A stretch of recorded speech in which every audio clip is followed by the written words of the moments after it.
Hello and a warm welcome to this chess video. We're going to look at what I think is quite an amazing game. It features a very cool trick, a trick you might have seen if you have watched my pattern recognition videos. But also it's a little bit funny because we kind of see the same trick twice. Unusual thing to see happen twice in the same game. Now, this game was played at the World Student Championship in 1964. We have the Queen's Gambit declined.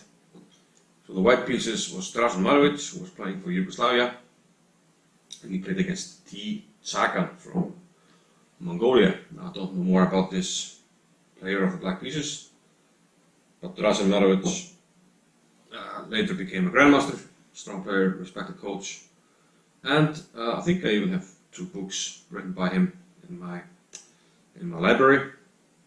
Good books indeed. So he was a respected coach. I think he's still alive. Anywho, we're playing the Queen's Gambit here. Declined. Black castles. Everything standard so far. The white did not take on d5, so he plays rook c1 here. So now the battle revolves a little bit about this c-pawn. So white kind of doesn't want to play bishop out and then take the pawn. So he plays rook c1. At the knight d7, he plays knight f3. But after c6, he figures he'll play bishop d3 anyway. In modern chess, we've seen games where like waiting moves such as this will play it and then intending to take on c4 in one move, but okay, Marovic played bishop d3. This has all been played before. Now knight d5, black goes for simplification. Bishop takes on e7 and queen takes e7 very carefully. Place your side bets now. When will I lose the crown on the queen? Or can I survive for once? Okay, queen takes e7, white now castles. And black goes for more simplification. Knight takes e3, rook takes e3. This rook will become quite useful on third rank, as we'll see. Black goes for e5, simplifying. And the idea is if white takes, knight takes, and we take twice, queen takes. The bishop is coming out, and black has a very solid pawn structure, so white played queen c2 here. And black now took on d4. e4 might be a move, I'm not sure, but I think knight d2 and we'll quickly attack the pawn. You can't fortify it with f5, you'd have to play here and then probably f3. White has, I think, a good position, so black took here and played knight f6. But now white starts to use his lead in development, plays rook to e1, activating this rook. So now we have a nice rook here, this rook can swing over. A nice bishop here, the queen is on the diagonal, and now we increase the pressure with knight to g5. Pressure on these squares, f7 and h7. So feeling that white is about to strike, black decided to play bishop to g4 here. The idea is to put the bishop on g6, fortify the king side. White played rook g3, again threatening to take this guy, and then give mate on h7 after knight takes. So bishop h5, but we just renew the threat. So again, takes, knight takes, queen takes is checkmate. So the bishop went here. I think I saw some games in database where black played queen b4, which is probably a better move than bishop to g6. But bishop g6 looks like it's consistent with the plan, starting with bishop g4 to fortify the queen set. Now take a moment here and think about where the white queen should go. It's currently attacked, and what to do. Like, should we play queen b3, put pressure on f7, try to swing it over somehow to the king side? Well, you might be surprised. The best move is queen takes g6. Are you surprised? Well, I was when I first saw this. I was like, what? Okay. And this is in one of my pattern recognition videos, I think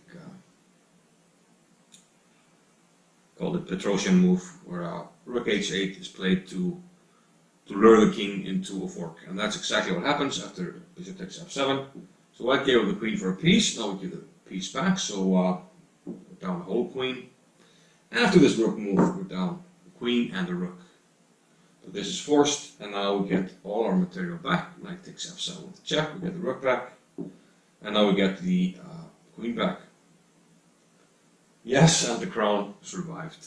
Can you believe it? So after all this, white won a pawn. We got 6 pawns against 5. And that should be enough to win, but it's, you know, noteworthy that all these fireworks only netted us 1 pawn. Okay, go to d8, attacking. We take here, he takes here, maybe get some play, so white preferred rook e6, and then it came into d5. Maybe some threats of knight f4 now, so white played knight f7, knight g5 check, and then I came back to f3. Black seemingly doesn't have a plan, which is shown here after rook f4, he retreated back to f8. And yeah, black's problem is that his king is a little bit vulnerable here on the h-file to various checks and even checkmates. Knight e5 was not played by white, hitting this. Knight f4. There's some ideas of knight e2 takes d4, so we have to protect the pawn. Black decided to play king h7, so that this is not taken with check if you move a knight. f3 by white, and now rook to e8 by black.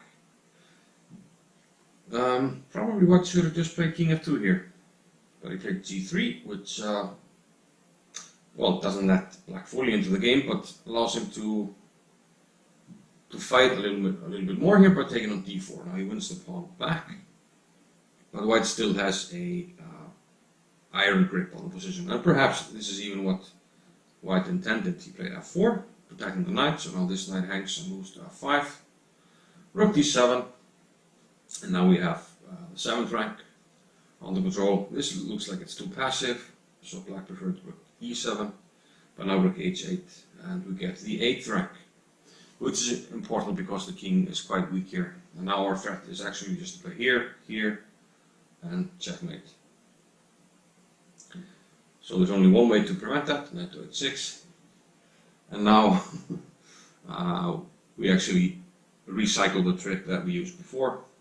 We win a pawn again by giving up a rook for the 2nd time on h8. So I thought that was a pretty cool point in this game. You sacrifice a rook twice on h8, and in both cases you net the pawn. So white's pawns are quite strong here, and the game didn't last very long here. King e6. White didn't take it, but king f3. Perhaps black should chase the knight and let white take here, but I think the pawns would be too strong, so he preferred a5. Knight b6. g6. g4 was played. Knight f7. Knight c4, a4. King came up to e4. Knight back to h6, hitting the pawn. Now knight to e5. Black pushed g5, c5, which prompted white to play g5 and take on g6. Now it's getting overwhelming. Knight to d6, king f3, knight c4, and h5. And black is simply too late. If you take on b2, I'll play h6. So quick look at that. h6, and your king is too late. I play h7. I can hang my knight because I queen next move. So after knight d2, which was played, the king e2, black resigned. He doesn't have time for anything. h6 is the next move, and white dual queen. So quite a nice game with a lovely queen sack, beautiful pattern, and I thought it was quite funny to see the rook sacrificed twice on h8. In both cases a decoy. I think you call it decoy, right, when you lure the king to a square, and in both cases just to win a pawn. First case was significantly more spectacular, but I enjoyed them both nonetheless. So yeah, thanks for watching, and I'll see you in another video. Bye bye.